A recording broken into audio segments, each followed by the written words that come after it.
গল্প নিষিদ্ধ চাহনা পর্ব ২ লেখিকা সারা চৌধুরী। ভালোবাসা শুধু ৪ অক্ষরের শব্দ নয়, এতে মিশে থাকে শত শত অনুভূতির জীবনের রাজ্য। সব সময় এই ভালোবাসা নামক অনুভূতি প্রকাশ করা যায় না, বা প্রকাশ করতে গেলেও বিবেকা বাধা দেয়। দুই মেরুর দুই জীব কি এক হতে পারবে? ভালোবাসা সৃষ্টি হবে তাদের হৃদয়ে। একজনের মনে যখন ভালোবাসার ফুল ফুটে উঠেছে, প্রিয় মানুষকে নিজের করে নেওয়ার তাড়নায় অপর পাশের মানুষটাও ঠিক তার থেকে দ্বিগুণ ঘৃণা নিয়ে বেঁচে আছে।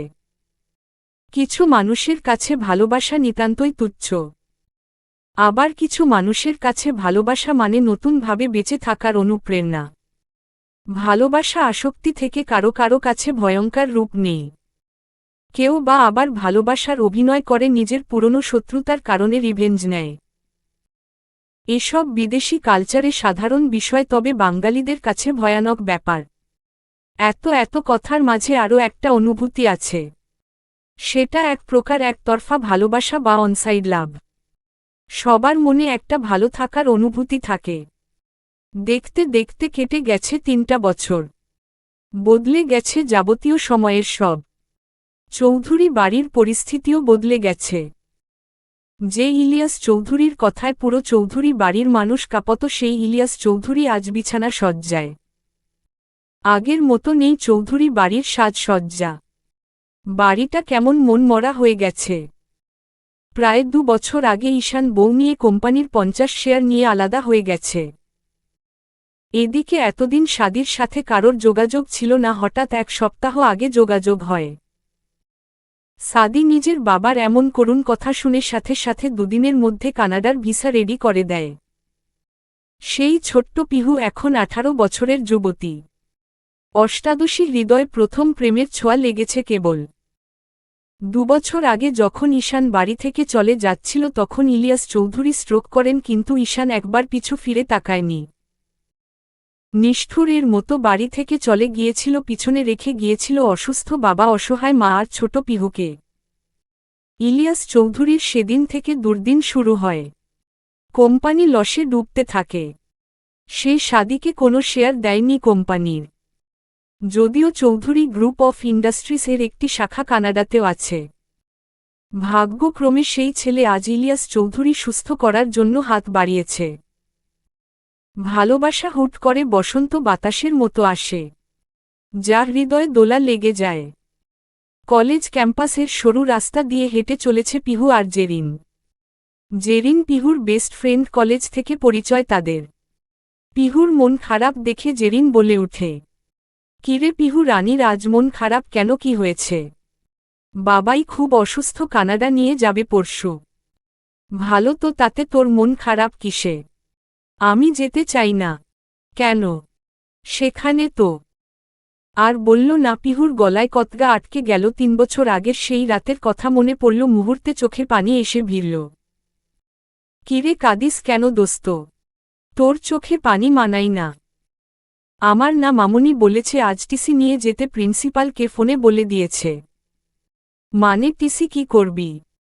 বাবাই সুস্থ হতে নাকি ৪-৫ মাস সময় লাগবে, বাড়িতে একা তো আর থাকতে পারবো না, তাই নিয়ে যাবে। ওর ওই দেশের কলেজে ভর্তি করাবে। ওখানে না তোর ভাই আছে শুনছিলাম। হুম। পিহু ছোট করে উত্তর দেই। আরে দোস্ত, কয়েক মাসের ব্যাপার, চিন্তা নিস না, মন খারাপ করে লাভ নেই। তুই বল টিপস কখন দিবি? কিসের টিপস? এই যে তুই কানাডা গিয়ে ঘুরবি, ওইখানে নতুন কলেজ ফ্রেন্ডস সব পাবি তার।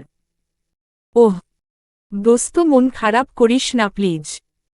জেরিন মন মরা হয়ে বলে তারও খারাপ লাগছে, পিহু চলে গেলে সে একা হয়ে যাবে। তবে সে জানে পিহুর বাবাই সুস্থ হওয়া জরুরি, পিহুর বাবাই এর জন্য পিহু খুব কাঁদে। তাই জেরিন নিজেকে শান্ত রেখে বলে উঠে, পিহু রানী এত মন খারাপ করিস না তো। পিহু এবার হুট করে জেরিনকে জড়িয়ে ধরে, কলেজ ক্যাম্পাসের গাছের ছায়ায় দাঁড়িয়ে। পিহু একটু বেশি আবেগী, তবে কষ্ট লুকাতে উস্তাদ। জেরিন কিছুটা পিছিয়ে যায়, পিহুকে জড়িয়ে রাখে, পিহুর মাথায় হাত রাখে, পিহুর পরনে কালো বোরকা আর হিজাব। পিহু কাঁদতে কাঁদতে বলে উঠে, আমি তোকে আর নাবিল ভাইকে ছাড়া থাকতে পারবো না দোস্ত, আমার দম বন্ধ হয়ে যাবে। জেরিন পিহুকে একটু হাসানোর জন্য বলে, ও তাইলে এই ব্যাপার পুহু রানী নাবিল্লা রে মিচ করছে আমাকে না। পিহু এবার মুখ উঠিয়ে মুহূর্তেই রাগী ভাব নিয়ে বলে, আমি তোর সাথে মজা করছি। জেরিন চোখ ছোট ছোট করে বলে, পিহু তুই রাগলেও কিউট লাগে, ওই জন্য ক্রাশ বয় নাবিল্লা তোর প্রেমে হাবুডুবু খাই। পিহু এবার রেগে নিজের হাতে থাকা ছোট ব্যাগটা জেরিন এর দিকে ছুঁড়ে দিয়ে হাঁটা শুরু করে। জেরিন জোরে জোরে হাসতে শুরু করে। সে জানে পিহুকে আর একটু ইমোশনাল রাখলে মেয়েটা সেন্স হারাবে। একটা বাজে অভ্যাস পিহুর। তাই তো জেরিন টপিক চেঞ্জ করে পিহুকে একটু রাগিয়ে দিল। সে জানে পিহুর রাগ তার উপর 5 মিনিটের বেশি কাজ করবে না, তাই সে পিহুকে প্রিন্সিপাল রুমের দিকে যেতে দেখে সেও পিহুকে ডাকতে ডাকতে তার পিছু নিল। আতিয়া বেগম জরুরি সব জিনিস এক এক করে গুছাচ্ছেন। ইলিয়াস চৌধুরীর এতদিন চিকিৎসার অভাবে কথা বলা অফ হয়ে গেছে, শুধু তাকিয়ে থাকে এটুকুই, ডাক্তার বলেছে বিদেশ নিয়ে যেতে, ভালো কোনো ডাক্তার দেখাতে। আতিয়া বেগম নিজেদের জন্য দুটো ল্যাগেজ গুছিয়ে জরুরি ডাক্তারি রিপোর্ট সব ফাইলে পুরে রাখলেন, তারপর ইলিয়াস চৌধুরীর মাথার কাছে টুল নিয়ে বসলেন। ইলিয়াস চৌধুরী সাদের সিলিং এর দিকে তাকিয়ে আছে, এক দৃষ্টিতে চোখে মায়া। আতিয়া বেগম তার হাত ইলিয়াস চৌধুরীর হাতের উপর রাখলেন, তারপর ডাকলেন, শুনছ? ইলিয়াস চৌধুরী চোখ টেরা করে তাকালেন। আতিয়া বেগম মাথা কাত করে দিলরুন। তারপর আতিহা বেগম ইলিয়াস চৌধুরী হাত ধরে উঁচু করে একটা চুমু খেলেন, তারপর বলে উঠলেন, আমরা মেয়েটাকে আবারও বিপদের কাছে নিয়ে যাচ্ছি, না জানি এবার কপালে কি আছে। মেয়েটা মোটেই যেতে রাজি না। সেদিন পর থেকে সেই ঘটনা মনে করে মেয়েটা খুব কাঁদে। আমাদের ছেলেটা ভুল করেছিল। এখনো কি আগের মতো রাগচটা গম্ভীর একাল সেরে আছে নাকি বদলে গেছে? ওখানে যাওয়ার মেয়েটার সাথে খারাপ আচরণ করবে না তো? আবার কি ভেবে হেসে বললেন, যদি খারাপ আচরণ করত তাহলে নিজে থেকে পাসপোর্ট ভিসা ঠিক করে দিত না? ইলিয়াস চৌধুরীর চোখের কার্নিশ বেয়ে পানি গড়িয়ে পড়ল। আতিয়া বেগম সুনিপুণভাবে চোখের পানি মুছে দিলেন। ঠিক তখনই কলিং বেল বেজে উঠে আতিয়া বেগম ইলিয়াস চৌধুরীর পাশ থেকে উঠে শাড়ির আঁচল মাথায় টেনে দরজা খুলে দিল। দরজা খুলতে অবাক চোখে সামনে তাকাল। শর্তের সকাল, চারিদিকে শান্তিপূর্ণ হাওয়া। কতই বা বেজেছে সকাল 10টা কি 11টা, শীত এখনো পুরোপুরি যায়নি। কলেজের জলপাই গাছের নিচে দাঁড়িয়ে আছে জেরিন আর পিহু। কিছুক্ষণ পর এক প্রকার ছুটে জলপাই গাছের নিচে এসে দাঁড়াল নাবিল। নাবিলকে দেখেই পিহুর চোখ দিয়ে পানি গড়িয়ে পড়ল। কাল রাতে কলে সব কথা হয়েছে, আজ সন্ধ্যা 7টায় পিহুদের ফ্লাইট, তাই নাবিল এর সাথে দেখা করতে এসেছে। নাবিল এ পিহু অসম্ভব ভালোবাসে, তবে সেও চাই পিহুর বাবা ঠিক হোক, সেহেতু পিহুকে শক্ত রাখতে নাবিল পিহুর মাথায় হাত দিয়ে বলে ওঠে, পিহু চিন্তা করিও না, কয়েক মাস মাত্র ওখানে গেলেও তোমার সাথে প্রতিদিন ভিডিও কলে কথা হবে। মন খারাপ করো না। ফ্লাইট কইটাই? পিহু চুপচাপ দাঁড়িয়ে রইল, কোনো কথা বলল না, রীতিমতো ফুফিয়ে উঠছে মেয়েটা।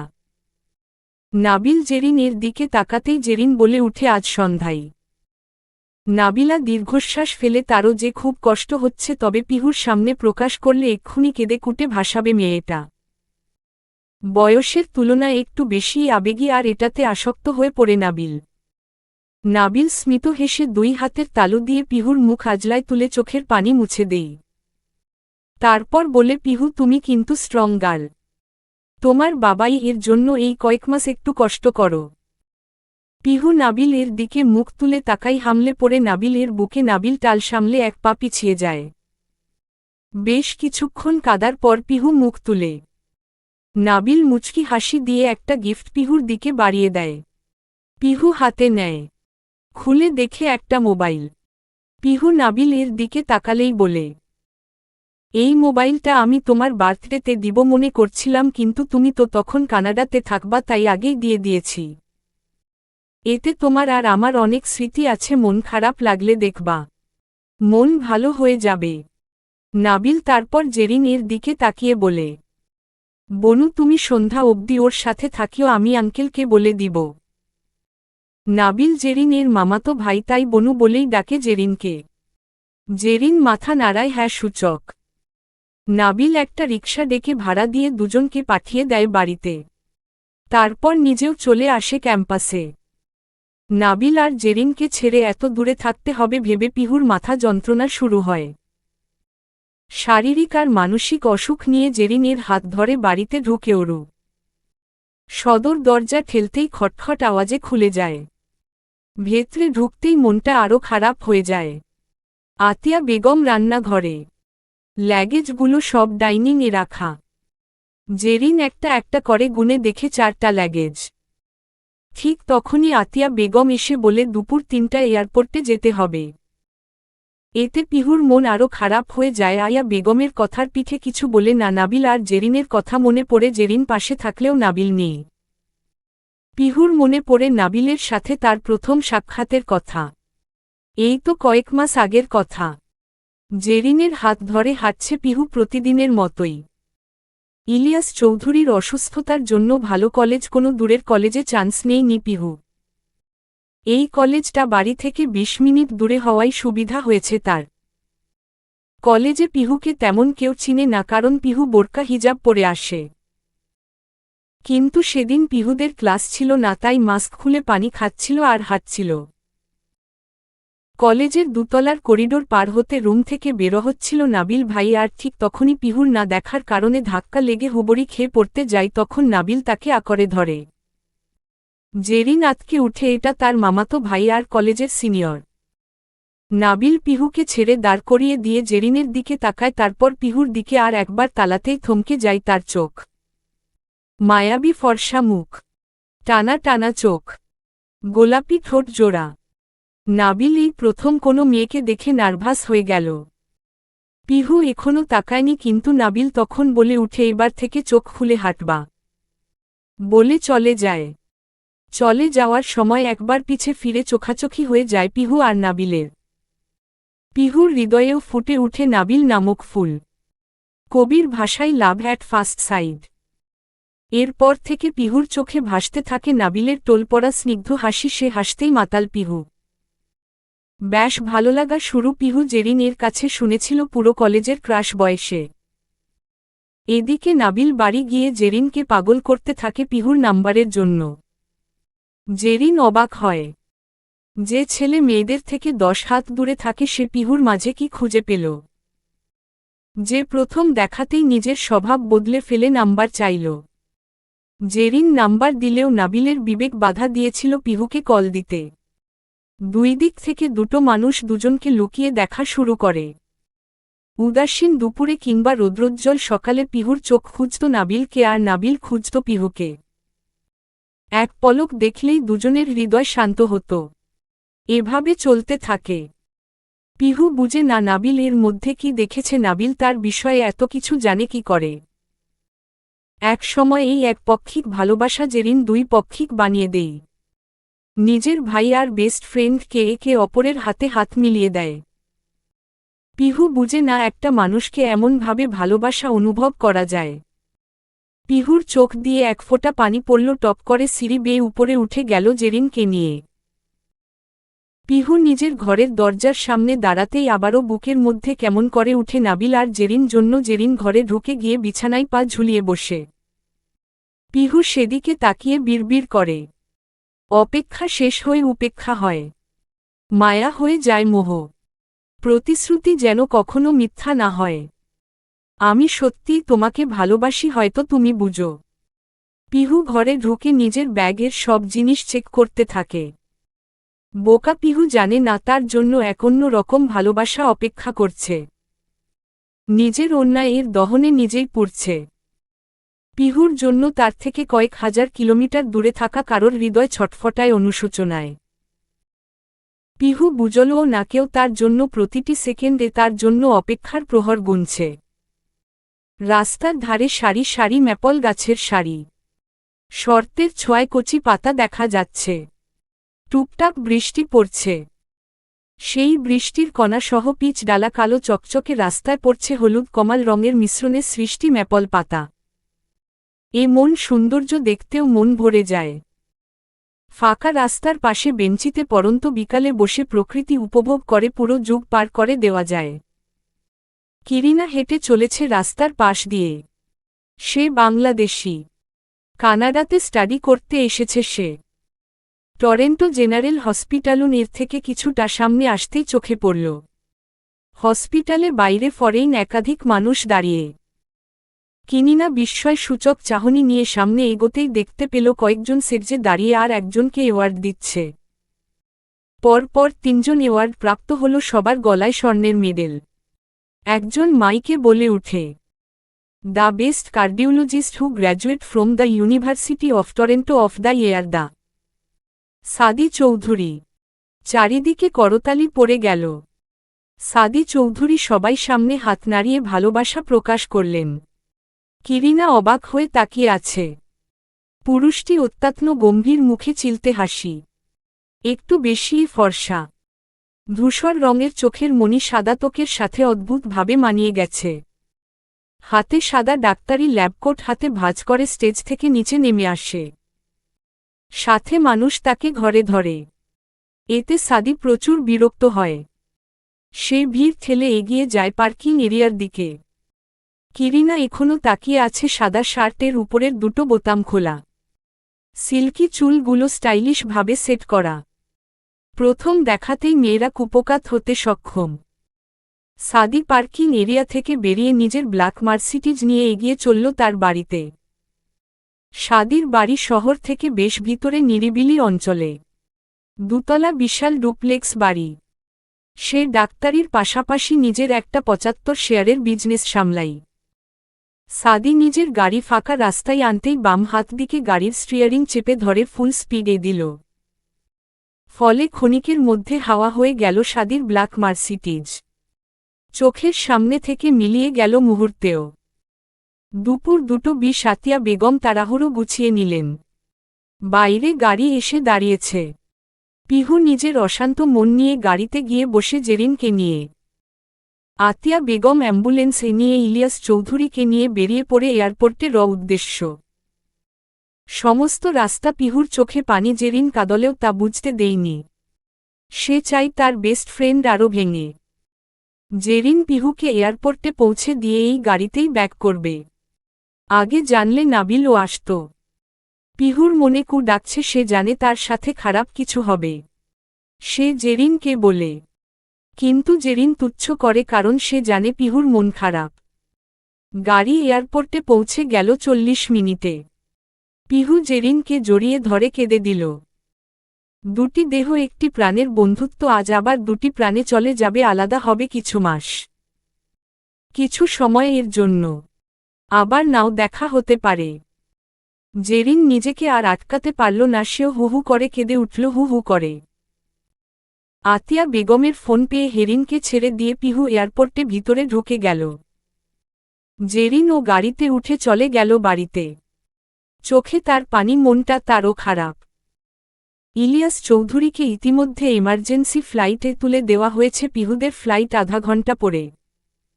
আর কিছুক্ষণ পরে ছেড়ে যাবে এই দেশ। তাদের বাড়ি, ছোটবেলায় হারিয়ে ফেলা বাবা মা, বান্ধবী, প্রিয় মানুষ নাবিল ভাই, প্রিয় কলেজ ক্যাম্পাস, সবাইকে ছেড়ে নতুন এক দেশে পাড়ি দিবে পিহু। এটাই নিয়তি। অচেনা দেশ, অচেনা মানুষের ভিড়ে এই ছোট্ট পিহু কি সারভাইভ করতে পারবে? কি আছে তার সামনের জীবনে? পিহুর ভাবনার মাঝেই মাইকে অ্যানাউন্সমেন্ট হলো তাদের ফ্লাইটের। আতিয়া বেগমের হাত ধরে ইমিগ্রেশন শেষ করে প্লেনে চেপে বসল পিহু। জানালার সাথে সিট পড়ায় বাইরে খোলা পিচ, ঝলা আলো জ্বলা এয়ারপোর্টের রাস্তা টের পেল। প্লেন সময় মতো আকাশে উড়াল দিল। সময় খুব দ্রুত চলে যায়। এই যে ২৪ ঘন্টা আগেও পিহু এয়ারপোর্টে ভিতরে চেয়ারে বসে বোপ্রিং হয়ে অপেক্ষা করছিল, আর এখন মোটা পশমের জ্যাকেট পরে থরথর করে কাঁপছে। সাদি তাদের নিতে এসেছিল, কিন্তু এসে ইলিয়াস চৌধুরীকে নিয়ে হসপিটালে চলে গেছে। গাড়ি দিয়ে গেছে তার বেস্ট ফ্রেন্ড ফাহাদের কাছে। আতিয়া বেগম আর পিহু গাড়িতে চেপে বসল। ফাহাদ গাড়ির ভিউ মিররে পিহুকে এক পলক দেখল। পিহু গাড়ির ভিতরে এসে কাঁপাকাঁপি থামাল। শুকনো শরীরে টরেন্টো শহরের ঠান্ডা অতিমাত্রায় বেশি অনুভব করছে পিহু। এদিকে পিহু প্রায় ২৪ ঘন্টা জার্নিতে বড্ড কাহিল। কোনো কিছু তেমন খায়নি আতিয়া বেগমের ঘাড়ে মাথা রেখে ঘুমিয়ে গেল পিহু। আতিয়া বেগম একটা শান্ত দীর্ঘশ্বাস ছাড়লেন। তার ছেলে আসলো, তবে তাকে আর পিহুকে দেখল সোজা ফাহাদকে পাঠিয়ে দিয়ে ইলিয়াস চৌধুরীকে নিয়ে সে অ্যাম্বুলেন্সে করে হসপিটালে চলে গেল। কিন্তু আতিয়া বেগম দুশ্চিন্তায় ভুগছে, পিহুর সাথে যদি আবারও খারাপ কিছু হয়। তারপর নিজের মনেই হাসে, তার ছেলে তো মাফ চোখ বইছে আর এত বছরে নিশ্চয় বদলে গেছে। আতিয়া বেগম পিহুকে নিয়ে চিন্তিত, আর এদিকে পিহু কি সুন্দর ঘুমাচ্ছে। আতিয়া বেগম পিহুর মাথাটা কোলের উপর নিয়ে চুলে হাত বুলাতে লাগলেন। সারা রাস্তা ফাহাদ কোনো টু শব্দ করেনি। আতিয়া বেগমের মনে হলো ছেলেটা রোবট, তবে ডাক্তারদের মতো পোশাক পরা থাকায় তিনি বুঝতে পারেন ছেলেটাও ডাক্তার। টরেন্টো শহর থেকে আরও প্রায় ১.৫ ঘণ্টা গাড়ি চলল। নির্জন হাইওয়ে, চারিপাশে পাহাড়, কিছুক্ষণ পর পর একটা প্রাইভেট কার চোখে পড়ছে। আতিয়া বেগম জানালার কাছ দিয়ে দেখল চারিপাশে উঁচু নিচু পাহাড়, একটা কার শোরুম আর একটা কফি শপ, আর সারি সারি উইন্ডমিল। তবে এতেই আতিয়া বেগমের মন ভরে গেল। সোজা পাহাড়ি রাস্তাগুলো চকচকে। আতিয়া বেগম ভাবে এদেশের মানুষ কত শৌখিন হলে এমন নির্জন পরিবেশও এত সুন্দর করে রেখেছে। অপেক্ষার অবসান ঘটিয়ে সাদির বিশাল দুতলা ডুপ্লেক্স বাড়িটির সামনে এসে গাড়িটি দাঁড়াল। আতিয়া বেগম অবাক হয়ে তাকিয়ে আছে বাড়িটার দিকে। তাদের বাড়ির চেয়েও দ্বিগুণ আর বেশি আকর্ষণীয়। পিহুকে হালকা গায়ে হাত দিয়ে নাড়া দিতেই পিহু চোখ খুলে গাড়ি থেকে নেমে দাঁড়াল। ফাহাদ নামের লোকটা গিয়ে গাড়ির ডিকি থেকে লাগেজগুলো নিয়ে বাড়ির সদর সামনে গিয়ে দাঁড়াল। আতিয়া বেগম অবাক হলেন, তাদের একবারও ডাকল ও নাই, কেমন অভদ্র। ফাহাদ দরজায় কার্ড পুড়ে পিন চাপল, সাথে সাথে দরজা আনলক হয়ে গেলে ফাহাদ দরজা খুলে ভেতরে ঢুকে আলো জ্বালিয়ে দেই। তারপর আতিয়া বেগম আর পিহুও ঢুকে। বাইরে প্রচণ্ড জোরেই বাতাস বইছে, আবহাওয়া ঠান্ডা। ফাহাদ এবার হাতে থাকা কার্ডটা আতিয়া বেগমের দিকে বাড়িয়ে দিয়ে বলে ওঠে, sorry aunty, my name is Fahad Alvarez, this card is his password. Atiya Begum বুঝলেন ছেলেটি অবাঙালি। আতিয়া বেগম মাথা নাড়ালেন। ছেলেটি আর এক মুহূর্ত দেরি করে নাইস টু মিট ইউ বলে বেরিয়ে পড়ে। সাথে সাথে পিহু বলে ওঠে, মামুনি আমার খুব অসুস্থ লাগছে। আতিয়া বেগম ভয় পেলেন, মেয়েটাকে দেখে সত্যিই অসুস্থ লাগছে। আতিয়া বেগম চারিদিকে চোখ বুলিয়ে সিঁড়ি বেয়ে উপরে গিয়ে কর্নারে একটা ছোট রুম দেখে সেখানে পিহুকে নিয়ে গিয়ে শুইয়ে দিলেন। রুমে যেতেই পিহু ওয়াশরুমে গিয়ে বমি করে ফেলল।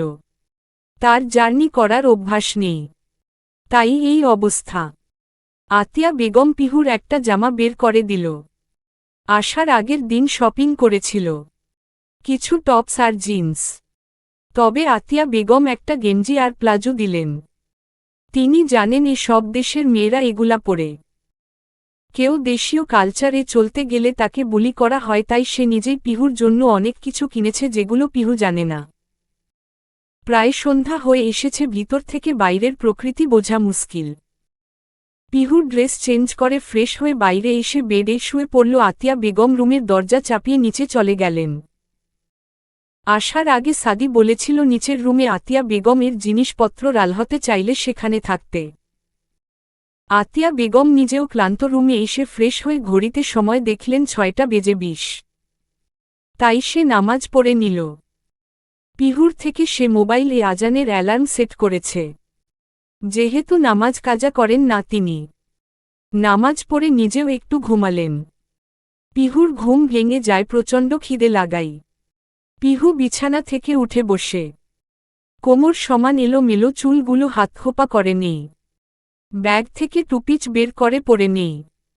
তারপর মোবাইল হাতে নিয়ে দেখে 10:30। পিহু চমকায়। হঠাৎ তার গা শিরশির করে উঠে। পিহু দরজা খুলে বাইরে বের হয়। ধীরে ধীরে দোতলার করিডোরে এসে নিচে তাকায়। শুভ্র মৃদু আলো জ্বলছে ডাইনিংয়ে। পিহুর সামনে এগিয়ে বাপাশ থেকে সিঁড়ি দেখল নিচে নামার। একটু এগুতেই ধবধবে সাদা দরজা দেখতে পেল। কৌতূহল নিয়ে খোলার চেষ্টা করল, তবে লক করা থাকায় দরজা খুলল। পিহু দেখল পাসওয়ার্ড দিতে হবে, না হলে খুলবে না। তাই পিহু সিঁড়ি দিয়ে নিচে নামল। চারিদিকে একবার চোখ বোলালো। এত বাড়িতে দুতলায় কেউ সুইমিং পুল রাখে। পিহুর ব্যাপারটা হাস্যকর লাগল বেশ। দোতলার ডান দিকে বিশাল খোলা সাত বারান্দা, আর বাম পাশে সুইপিং পুল ছোট একটা। দোতলায় একটা রুম, একটাই পিহু আছে আর একটাই লক করা। পিহু সিঁড়ি বেয়ে নিচে নামল, অনেক কষ্ট করে লাইটের সুইচ খুঁজে চাপল, সাথে সাথে সাদা লাইট জ্বলে উঠল। পিহু যেদিকেই তাকায় সেদিকে কোনো না কোনো কিছু সাদা। এক পাশে কিচেন, বাড়ির দক্ষিণ সাইডে সোফা রাখা, পাশে বিশাল কাছের দেয়াল। ভেতর থেকেই বাইরের সব দেখা যাচ্ছে। সোফার সামনে টিভি। সিঁড়ির পাশে আরও দুটো রুম, একটা লাইব্রেরি আর একটা বেডরুম। পিহু বুঝল বাড়ির মানুষটি বই পড়ে। পিহু প্রায় তার মুখ ভুলে গেছে, তবে তার প্রতি ঘৃণা আজও বেড়ে কয়েকশো গুণ হয়েছে। চারিদিকে তাকিয়ে দখল কিচেনের সামনে ডাইনিং টেবিল। টেবিলের উপর ফলের ঝুড়ি, পাউরুটি আর জ্যাম। পিহুর খিদে থাকায় চেয়ারে বসে পাউরুটিতে জ্যাম লাগিয়ে খেল এক কামড়। তবে বাঙালি মেয়েদের কি এসনে পেট ভরে? পিহু আনিতা বেগমকে খুঁজতে তার রুমে গেলেন, গিয়ে দেখল রুম ফাঁকা। ওয়াশরুমে আছে ভেবে খানিকক্ষণ বসে রইল। যখন দেখল বের হচ্ছে না, সে পুরো বাড়ি খুঁজল, পেল না। পিহুর মন ভয়ে সিটিয়ে গেল। অচেনা এক বাড়ি, এত রাত, তার ভিতরে খিদে পেয়েছে। ফোন দিবে কি করে? এদেশের সিম নাই, কারোর নাম্বার জানে না। হঠাৎ ফোন বাজার আওয়াজ শুনল। পিহু ছুটে বাইরে এসে দেখল টিভির টেবিলের পাশে ল্যান্ডফোন বাজছে। পিহু ধরার আগেই কেটে গেল। মুহূর্তেই আবার কল এলো। পিহু রিসিভ করতেই ওপাশ থেকে আতিয়া বেগম বলে উঠে, পিহুমা। পিহু ফুফিয়ে উঠে। আতিয়া বেগম উৎকণ্ঠা হয়ে বলে, কি হইছে মা? ভয় পাচ্ছিস? তুমি কই মামুনি? খুঁজে পাচ্ছি না কেন? আমার ভয় করছে খুব, বলেই পিহু কেঁদে দেয়। তুই ঘুমাচ্ছিস বলে আর ডাকি নাই। তোর বাবার ভর্তি করাবে আর একজন এখানে থাকতে হবে, তাই তো চকে আসলাম। তোর ভাই তো ডাক্তার, সে তো আর থাকতে পারবে না। আমারে নিয়ে যাও মামুনি, আমার ভয় করছে। পাগলি মেয়ে, তুই এমন করলে হবে বল? তপ্র বাবাই সুস্থ হোকেই দোয়া কর। আমি কাল সকালে এখানে এনে ঘুরিয়ে নিয়ে যাব। পেশেন্টের সাথে একজনের বেশি থাকতে দেই না মা, আমার বুঝে একটু। আচ্ছা। পিহু মন খারাপ করে বলে, শোন মা। হুম মামুনি, ফ্রিজে খাবার রেখেছি, খেয়ে নে। পারলে ওভেনে দিয়ে গরম করে নে। পিহু কিছু বলার আগেই পিক পিক শব্দে কল কেটে যায়। পিহু হতাশ হয়। কি করবে সে? মনে অনেক সাহস জুগিয়ে কিচেনে গিয়ে ফ্রিজ খুলে। ফ্রিজ খুলতে চোখ কুঁচকে যায়। এ বাড়ি কোনো গরু ছাগল আছে কিনা মনে করে। না, পিহুর জানা মতে নেই। তবে ফ্রিজে লেটুস পাতা, ব্রোকলি, টমেটো, শসা বাদে তার চোখে কিছু পড়ল না। ভালো করে পরখ করে দেখল একটা প্লেটে কি রালহা। পিহু প্লেটটা বের করে দেখল লুডুস। পিহু বুঝল আনিতা বেগম এটা রেখে গেছে। পিহু টেবিলের উপর এনে খেয়ে নিল। পিহু খেয়ে দিয়ে উঠে ভাবল পুরো বাড়ি ঘুরে ঘুরে খুঁটিয়ে দেখবে। এই ডাক্তার একা একা বাড়িতে কি রাখে? পিহুর হঠাৎ মনে হলো, আচ্ছা উনি বিয়ে করেননি তো, সেই জন্য রুম লক করা। তারপর নিজের মিনেই হাসল, বিয়ে করলে তো বউকে দেখতই। পিহু সিঁড়ি বেয়ে উপরে উঠল, শাদির ঘরের সাদা দরজার সামনে এসে দাঁড়ালো, অনেকক্ষণ পাসওয়ার্ড ট্রাই করল। প্রতিবার রং দেখাল। পিহু বিরক্ত, মহা বিরক্ত, কেউ তার ঘরের দরজায় পাসওয়ার্ড দেই। হঠাৎ পিহুর মনে পড়ে সেই ফাহাদ নাকি সে কার্ড দিছিল। পিহু এক দৌড়ে রুম থেকে খুঁজে কার্ড নিয়ে আসলো, তার মানে তার মামুনি কার্ড নিয়ে যায়নি।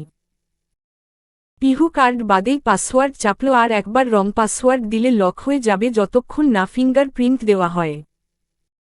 পিহু রেগে কার্ড দিয়ে পাসওয়ার্ড টাইপ করল, সাথে সাথে দরজা খুলে যায়। পিহুর হাত ফসকে কার্ড নিচে পড়ে যায়। কিন্তু সেদিকে পিহুর কোন হেলদোল নেই। সে রুমের দিকে হা হয়ে তাকিয়ে আছে। পিহু পা বাড়িয়ে রুমের ভিতর প্রবেশ করল, ঠাস করে দরজা লাগিয়ে দিল। পিহুর মনেই নেই কার্ডের কথা। পিহু চারিদিকে তাকালো, অফ হোয়াইট দেয়াল, সাথে সাদা বিশাল বিছানা। পিহুর মতে ৬-৭ জন ঘুমানো যাবে। এক সাইডে সাদা ওয়ার্ড্রব আর একটা আলমারি, বেডসাইড টেবিলে একটা ল্যাম্প আর একটা ছবি রাখা। পিহু বিছানায় গিয়ে বছল, সাথে দেবে গেল বিছানা। পিহু বুঝল বিছানা খুব নরম, এত নরম বিছানায় মানুষ ঘুমায় কিভাবে। পিহু হাত দিয়ে ছবিটা তুলে নিল, ছবিটা দেখে বোঝা যাচ্ছে হাতে আঁকানো একজন পুরুষের। চোখে চশমা, হাতে গিটার। পিহুর খুব চেনা মনে হল। পিহু খুব ভালো করে মনে করে দেখল না, চিনে না। তবে ছবির নিচে ডেট দেখল, আজ থেকে 7 দিন আগের ডেট। পিহু এখন বুঝল ছবিটা যেই আঁকুক নতুন ছবি। তবে তার সাদি ভাইয়ের রুমে এই লোকের ছবি কেন? পিহু ছবির নিচে ছোট্ট করে লেখা দেখল, দা সাদিকুর চৌধুরী। পিহুর মাথা ঘুরছে। অচেনা মানুষের নাম তার ভাইয়ের নামের সাথেই মিলে। যদিও সাদিকে পিহু ভাই মানে না, তবে সম্মানের খাতিরে ভাই বলাই যায়। তার মতে ভাইয়েরা কখনো এত খারাপ হয় না যতটা সাদি পিহুর সাথে হয়েছিল 3 বছর আগে। পিহুর চোখে পানি জমে। সুনিপুণভাবে মুছে উঠে দাঁড়াই। ঘরের এক সাইডে সোফা রাখজা, তার সামনে টি টেবিলের একটা ফ্লাওয়ার ল্যাম্প। পিহু মনে মনে ভাবল, মানুষ ডাক্তার হলে সারা ঘর ডাক্তারি জিনিসে ভরা থাকবে, ওমা এই ঘরে কিছুই নেই। পিহুর সন্দেহ লাগে সে আসলে ডাক্তার তো। পিহু এবার রুম থেকে বের হতে চাই। দরজায় পাসওয়ার্ড দিতেই রং লেখা আসে। সাথে সাথে রুমের কারেন্ট অফ হয়ে যায়। পিহু ভড়কে যায়। তাকিয়ে দেখে লাল আলোয় স্পষ্ট লেখা, use fingerprint with unlock this ডোর। পিহু হাতে মোবাইল জ্বালাতে গেলে হঠাৎ কিসে ধাক্কা খেয়ে ঠাস করে পড়ে যায়। উপরে তাকাতেই দেখতে পাই। চলবে। গল্পটা কেমন লাগলো জানাবেন ও সাবস্ক্রাইব করতে ভুলবেন না প্লিজ।